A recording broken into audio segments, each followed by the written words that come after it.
Welcome to News World Today. To get more updates, please subscribe this channel. Breaking. Trump just took down all 7 of them. Prison won't be fun. There is no doubt that some families will eventually fall on hard times and need assistance to get back on their feet. When that occurs, there are plenty of government programs and charities that give that much-needed push to help people find their footing again. However, there are people out there that take advantage of these programs designed to help and use them as a financial windfall. Though what makes that crime even worse is that under the Obama administration those cases of fraud only increased and President Trump has had enough of it. Over the last year, the Trump administration has been busy cracking down on welfare fraud in our country and has made some huge strides in shutting down these criminal rings. The amount of money these welfare leeches have stolen from the American taxpayer is astounding, which only proves why Trump is serious about revamping the welfare program, and it is about time. For instance, investigators in Grand Rapids, Michigan busted a food stamp crime ring that was run by 3 Muslim brothers. Ahmad Kalakaran, Jawad Kalalamad and Kader Kalakaran ran a Middle Eastern market where they operated their crime ring. The brothers were discovered to have cost the American taxpayer $736,000 from EBT and $544,000 from WIC over the course of 9 years. Thankfully, these brothers were caught and sentenced to prison for their gluttonous crime, but that was just the beginning of how widespread this welfare scam was. As investigators continued to dig into cases of welfare fraud across the country, they were taken aback at how rampant it had become. Millions of dollars worth of food stamp fraud were found predominantly in convenience stores that were found in low-income areas where the majority of individuals receive food stamps through the Supplemental Nutrition Assistance Program, SNAP. So to show the millions of dollars these criminals have taken away from the federal government, here are the 7 most prominent takedowns of food stamp fraud of 2017, and you can be sure this next year will be even more significant. 1. Ohio convenience store owner sentenced to 33 months in prison for $2.8 million in food stamp fraud. A former Ohio convenience store owner got caught carrying out a $2.8 million food stamp fraud scheme where he allowed benefit recipients to exchange their food stamps for cash. The USDA revealed in an audit that the store, Bread and Market, cashed in on SNAP benefits more than 10 times the amount of larger stores in the area, raising red flags among investigators.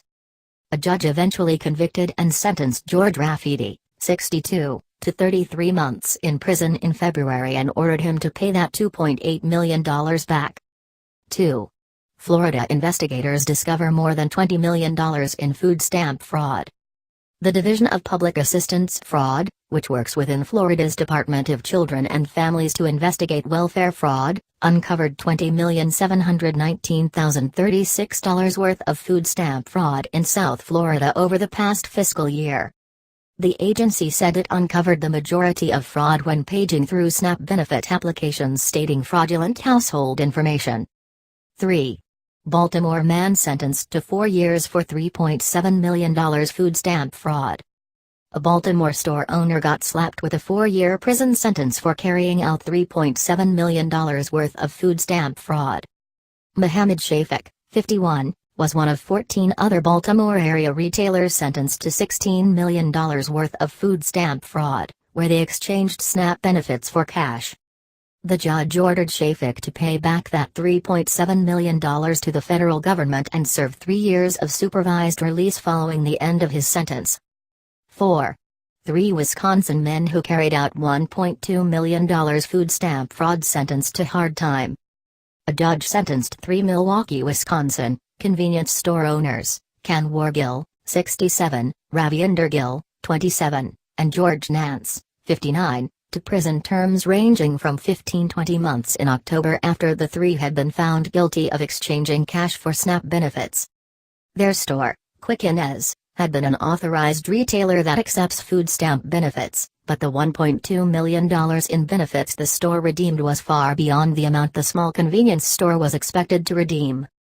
Records show that all 3 men had been ordered to pay back the $1.2 million in fraudulently earned money. 5. 7 food stamp fraud recipients plead guilty to taking part in $5 million food stamp fraud.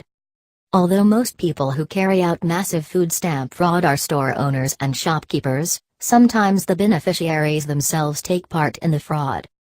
7 South Carolina women who received SNAP benefits as part of a $5 million scheme pleaded guilty to defrauding the government of more than $20,000.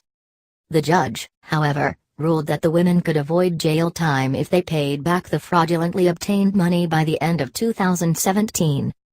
The store owners involved in that scheme were not so lucky. 3 out of the 5 store owners faced 5-year prison terms and were expected to pay back up to $5 million to the federal government. 6. Fundamentalist Mormon sect conducts $11 million food stamp fraud. Not all food stamp fraudsters are convenience store owners or food stamp recipients. The FBI recently took down a fundamentalist Mormon sect in Utah after discovering that Lyle Jeffs, the former polygamous sect leader, orchestrated an $11 million food stamp scheme that involved transferring benefits to a communal warehouse and several front companies. Jeffs reportedly had several female members of the sect carry out food stamp trafficking. A judge sentenced Jeffs to 5 years in prison and ordered him to pay $1 million of that money back to the federal government. 7. Iraqi immigrant pleads guilty to $1.4 million food stamp fraud. An Iraqi immigrant pleaded guilty to $1.4 million in food stamp fraud in November for conspiring with others to defraud the U.S. government. Ali Radibdaham, 40, of Maine, gave customers cash in exchange for SNAP and Women, Infant, and Children, WIC, program benefits. He then redeemed the full value of the benefits to obtain more money from the government fraudulently. The naturalized U.S. citizen is expected to face a harsh prison sentence for his crime. He faces up to 20 years behind bars and will most likely be expected to pay back the $1.4 million to the government. All of these criminals should work off the money they stole from the American people and then some. It is egregious to witness this level of fraud happening in our country unchecked for so long while real people are suffering. No one is saying that people should not have access to government assistance if they fall on hard times, but this is downright disgusting. Thank goodness President Trump is doing what he can to shut down those that commit welfare fraud and give back to the American people.